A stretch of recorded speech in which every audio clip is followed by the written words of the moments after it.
Thanks so much for your company. I am Pius Kojo Baka. This afternoon, government would borrow about 180 billion cedis via treasury bills this year. That's according to Data Bank research. Now, this will be 21% more than what it raised in 2023. Here's more in this report. Government is expected to raise more than 50% of the 61.9 billion cedis budget deficit through treasury bills. This is along with estimated maturities of about 150 billion cedis, a growth of 28% over that of last year. Indeed, treasury bills are said to remain the dominant driver of activity on the Ghana fixed income market. Analysts believe domestic investors could remain skewed towards shorter-dated Government of Ghana securities to manage risk exposure, blurring the hope for any bond issuance. Yields are expected to decline on a positive inflation outlook, but upside pressures will persist from the government's high demand for money market funding. Data Bank research believes the momentum of yield decline will continue to face headwinds as the T-bills forecast of 180 billion cedis is substantial to keep upside pressures elevated. All right, so let's make sense out of this. And joining us via Zoom to do that is Associate Professor of at Andrews University, William Supra. Thanks so much, sir, for your time here at the marketplace. Initially, what are your thoughts about government's appetite for borrowing from the capital market this year alone? It is expected to borrow about 180 billion cedis via T-bills. Good afternoon to you and your viewers. So if you ask me, government appetite in borrowing from the money market, which is a treasury bill in a short, that is borrowing within 1 year period. We know that government of Ghana is shut out of the international market. Government cannot borrow more than 1 year. The avenues are blocked. So these avenues that were available to Ghana, one was the bond market, which we know the challenges of the bond market. The bond market had two options, the domestic bond and then also the external bond market, the Euro bond. So this market has been shut to Ghana. So the other avenue that is available to the government is to borrow domestically, but from the money market, which is within a period of 1 year. Also, we know that the central bank, based on the IMF agreement, can no more monetize or finance government operations through printing of money. So government is in a very tight corner now, and this is the only available means for government to raise revenue. The other option is through taxation. So these are the forms where government can raise revenue. The third, the fifth one maybe would be if government sells some of the existing assets to raise revenue. But we know that it will take a very long time for an asset of Ghana government to be sold. So in a short period, the treasury market or the money market is the available revenue sources aside taxation. And that is why we've seen that this has been the only approach that government is adopting. It was stated in the budget. That is my concern for now. The rate of borrowing, we may have to find a strategy to go about it. And there's been this concern about the fact that why government isn't being innovative when it comes to revenue mobilization, for which reason there wouldn't be the need for government, I should say, to go to the money market to borrow. I mean, so if you understand how government raised the revenue, they were the options that I've mentioned. We have assets. Some of the assets are commodities that we have, or maybe a business that the government can sell. At the moment, the only one on the table is Airtel to go, but we know that the performance of Airtel to go, there's no value in it, so government will not be able to raise revenue. The other option is probably if the assets in terms of commodities that we have, oil, gold, diamond, are natural resources. That is one other area. So because of these challenges, that is why government is opting for the treasury market. Let me so in finance, so the major problem of our country is the exchange rate situation. So if you're able to address the exchange rate situation, things will go on very well. One trick in being able to do this, there's something we call carry trade. Carry trade is that when someone sees that there is a disparity between two countries' interest rates. So we know that to be able to solve your exchange rate, that is when a country's currency is devaluing, the norm is that your interest rate will go high. And this will attract foreign investors to come into your country to invest. And then when they change their money back into their currency, they make some profit. So seeing that the treasury bill rate is hovering around that 28-29%, it's enticed foreign investors to come and buy government treasury bill. And so that is another way of attracting foreign investors, because we have been shut off of the Eurobond market. So you may see that our treasury bill market is increasing. We may have to really look at the mix. How much of it is made up of money raised domestically and how much of it is coming because of external investors? These are the other figures probably the central bank may have to give to us. And this may point to what I'm talking about of the carry trade. Because our interest rate, there's this kind of interest rate disparity between Ghana and other countries. Foreign investors will want to invest in Ghana short-term securities, and probably that is why we've seen that it is increasing. In another breath, it's going to cause an increase in our interest payments anyway, but because we don't have any other sources to support our fundraising, this is where we have to be. And in fact, if we're able to manage our foreign exchange very well, carry trade ensures equilibrium. So we'll get to a point that this situation will be normalized, but it will take a very long time. It doesn't happen just within a year. If this is approach that I know that the central bank is doing, because that is why they kept the monetary policy rate at that high level as compared to the rate of inflation dropping. So they just want to attract foreign investors by using this carry trade approach. Professor Williams-Pripra, we are indeed grateful for your time this very moment, for speaking to us here on the marketplace. And let's go to one of our headline stories we've lined up for you this very moment here on the marketplace. The Association of Ghana Industries, AGI, has indicated it will not rule out any legal action to halt the implementation of the emission levy. Now, that's if government fails to back the implementation of the levy with scientific proof. Now, the concern is coming at a time government is struggling to implement the levy, which will impose 100 cedis per ton carbon dioxide on industries. Dr. Humphrey Enyimdake is president of the association and has been speaking on PM Express Business Edition. Seriously, for now, it hasn't taken off because the practicing note from the Ministry of Finance is not yet out. So even though the statement is out there on the factories, because you need to define a scientific way of measuring how the cement factories are doing the emission, how the chemical factories are doing the emission, for which cost you could compute. In the case of the cars, they use the capacity of each car, and therefore if you go, that can easily be computed. So that of the factories have not taken off. The practicing note is not yet out, and therefore there's no cause of alarm. Members of our association and members they're out there, we still engaging government, and we believe that we will engage. How is this engagement going to go? Because for some other interest groups, they are pushing for some of these taxes to be stalled.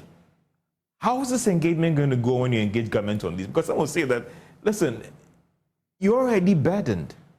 These other tax measures is going to compound your situation. That's why I use the word. The practicing notes is the blueprint that defines how this said emission will be computed and programmed onto the software to the computer for purposes of whichever way we'll look at it. And once it is not ready, as long as they haven't figured it out, what will be the level of engagement to ensure that this tax maybe doesn't take off? And it's a science. It's not a matter of it being whether it's taken off. If you cannot justify it by a scientific measure, where your peers of other jurisdiction and of the same category will say your science of measuring your environmental emission within factories is standard, you cannot. If not, we take it to court and test the law.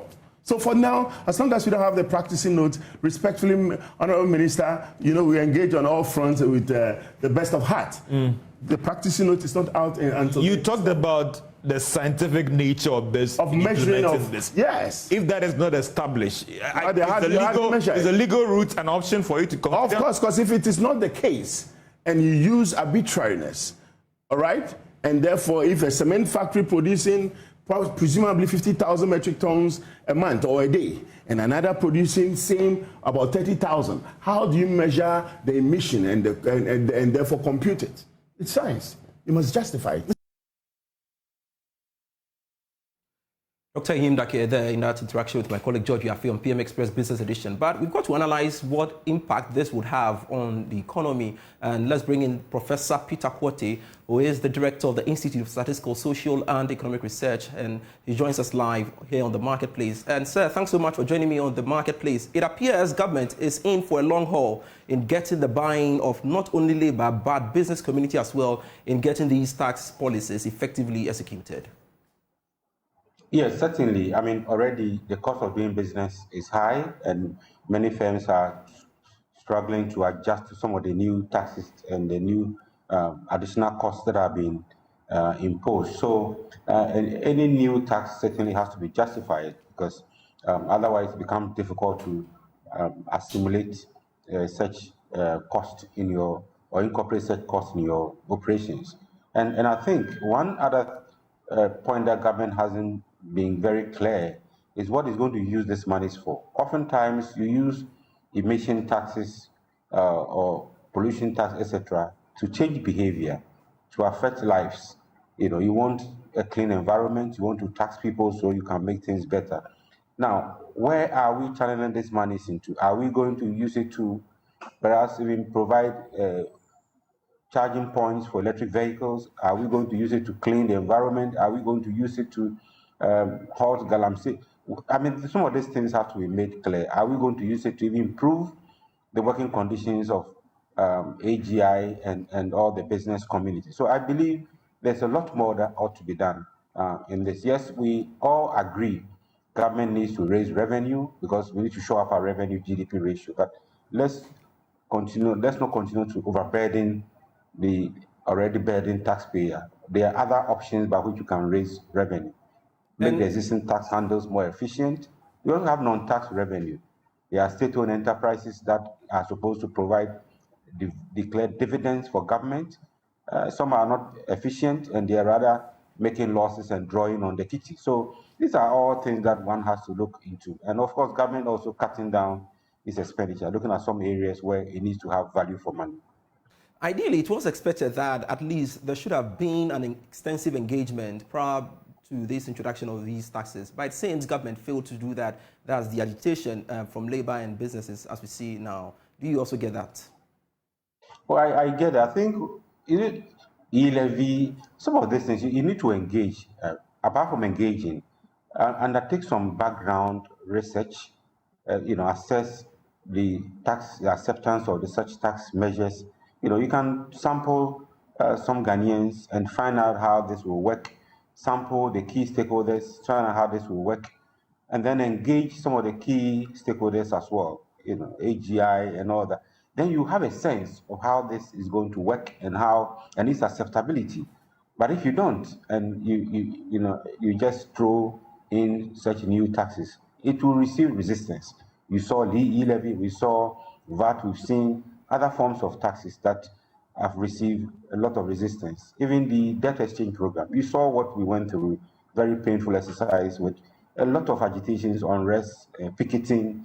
I think we need to move away from this quick fix approach. Rather, let's have some background research, engage key stakeholders in good time. Then we cannot accept. We believe we want to pay taxes. We are citizens, and we know our civic responsibilities. Professor Quai, what's going to be the impact of this on the economy? Already, we know that a 15% VAT on electricity consumption is projected to rake in about 500 million cedis. So if that's happened, that government, scraps the levies, what is going to be the impact on the economy? Oh, certainly government revenue is going to decline, but I think as government, you also have to be innovative. Look at other areas where you can make up for the shortfall. If you need to cut down some spending, some areas that are not very critical, you do so. If there are some areas that I think you need to seal some holes or leakages, you do so. If there are some new areas where you can raise revenue without burdening the existing taxpayers, you do so. So there are different options available to government. In as much as its tax revenue is going to decline, it could make up for the shortfall easily by looking at other areas. Very well. I've always spoken about procurement audit. If we do procurement audit, we'll save a lot of money. Look at PIAC. Look at the waste the leakages, the waste that is being reported every now and then. Regular audits, procurement audits will seal a lot of loopholes, and we are likely to save a lot of money without having to tax the existing taxpayers. Thank you very much, Professor Peter Quai, Director of ISES, speaking to us there. Let's move away from that. And the Minister of State at the Ministry of Finance, Dr. Mohammed Amin Adam, has stated that the current macroeconomic indicators confirms government's commitment towards restoring the economy to recovery path despite its associated challenges. According to him, the decline in inflation, relative stability of the cedi, and an overall growth rate of 2.8% are signs of economic recovery. Speaking at a thought leadership conference organized by GCB Bank, Mr. Amin Adam said government would continue to play its part through the restoration of macro stability and growth. Here's more in this report. CB Platinum Thought Leadership Conference brought together bankers and experts from the fields of finance and economics to share perspectives and deliberate on topics relevant to the development of the financial services sector and the national economy. Speaking at the ceremony, Minister of State at the Ministry of Finance, Dr. Mohammed Amin Adam said government would continue to offer a more equitable and conducive environment for business operations and growth. Ladies and gentlemen, today the sacrifices and the commitment of government and Ghanaians have started yielding the expected economic returns. The economic indicators today demonstrate that indeed Ghana has turned a corner. Decline in inflation to 23.2% in December 2023 from a high of 54.2% in December 2022. Relative strong performance of the Ghana cedi, which reported a marginal depreciation of 7.2% between February and December 2023. In fact, in Ghana, 7.2% depreciation is a marginal depreciation. And if you compare this with the same period in 2022, you are talking about almost 30% depreciation. Governor of the Bank of Ghana, Dr. Ernest Addison, said, from customized financial solutions to stellar customer service, GCB had consistently exceeded expectations in meeting the diverse needs of its clients.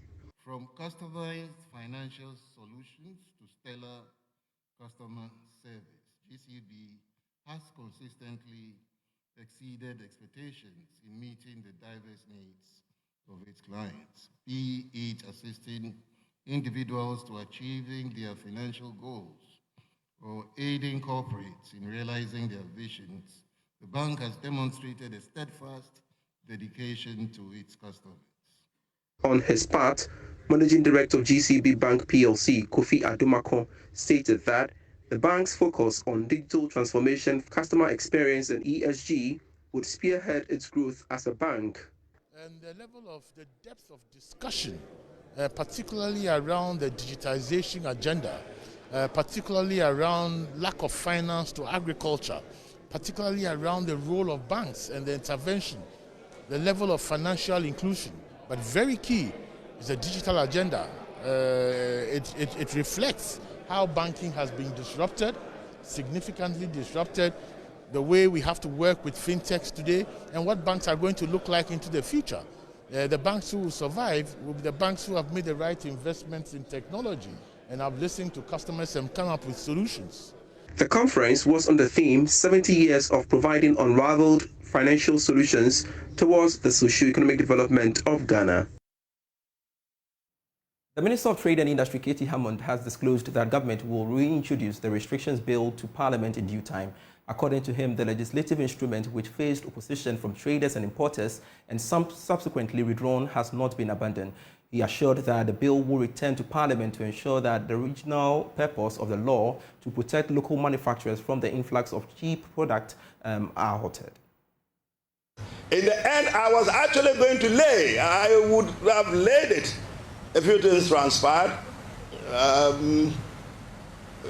We would explain. It's not public yet. A few things came up, and so it's actually being held in abeyance. But I've not aborted it. Doc, I assure you, I think it's very important that we get some of this LI going through, so that we ensure that it's cut to the bone, to the marrow.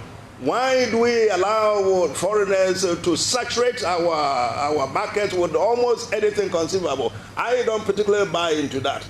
I have a mission to make sure that in the fullness of time, Ghana is able to develop from its own internal base. We'll talk about Malaysia. We'll talk about those other countries we've all come to hear about. Well, if they didn't take decisions, they didn't take measures, deliberate measures to ensure that the economies were developed, they won't be who they are now. And why is it that Ghana would continue from the days of Goggisberg? I call it the Goggisberg economy. Why would we continue to do the Goggisberg thing when we're now talking about massive industrial transformation and proper economic development? You don't do that when everything is important. I'm talking about rice. Time now for showbiz. And on Thursday, the Fowler Museum at the University of California repatriated 7 royal artifacts of the Asante Kingdom. And the museum initiated the move to commemorate 150 years since 4 of the items were looted by the British. Now, this action aligns with the Otumfuo Osei to the 2nd Silver Jubilee anniversary on the Asante throne. Now, the repatriation done without conditions follows similar actions by the British Museum and the Victoria and Albert Museum in London, which agreed to loan the stolen gold and silver treasures in their collections back to the Asante Kingdom in a 6-year deal. Upon taking delivery of the items yesterday, Otumfuo Osei to the 2nd said that this has brought back the spirit and soul of the Ashanti Kingdom. But beyond this, is there any commercial value? Culture journalist with myjoyonline.com, Kenneth Awachidako, has more on today's edition of Showbiz. Imagine the very uncomfortable memory of having over 4,000 members of the military belonging to the Asante Kingdom losing their lives in a raid that they did not trigger, and then having the items now being brought back. These are two very distinct feelings that the people of the Ashanti region had to grapple with yesterday. So having the items returned for the first time since 1874 during the Sagranti War is basically very significant and kind of justifies the mixed feeling that was being felt at the Menchia Palace on Thursday. So for what it's worth, the Asante Hene Otumfuo Osei says it is a very important step in restoring the spirit and soul of the kingdom. Now, this is very fundamental because this kind of restoration could take various shapes, and it ranges from spiritual, it could be cultural, and it could be economic as well. So these implications basically are good depending on the steps that are taken going forward after securing these items. Now, on the cultural front alone, there is a potential of tourism which cannot be overlooked because it is a whole industry on its own that basically revolves around collection, restoration, and exhibition of items that hold very symbolic purposes. Now, with all this said, take into account the fact that the global museums market is expected to hit a staggering $17 billion by the year 2029. Now, this is a sharp rise from the 2022 figure, which was $7 billion. Now, this expansion is also expected to continue during the forecast period between 2024 and 2029, with a compound annual growth rate of 13.24%. So with all this being said, it is basically clear that beyond the restoring the soul and spirit of the kingdom, as Otumfuo Osei to the 2nd has intimated, it will also go a long way to contribute to the... Kenneth Awachidako with today's edition of Showbiz. Ending the marketplace, I am Pius Kojobaka. For more stories, myjoyonline.com is there for you /business. Do visit that portal. See you next week. Bye-bye.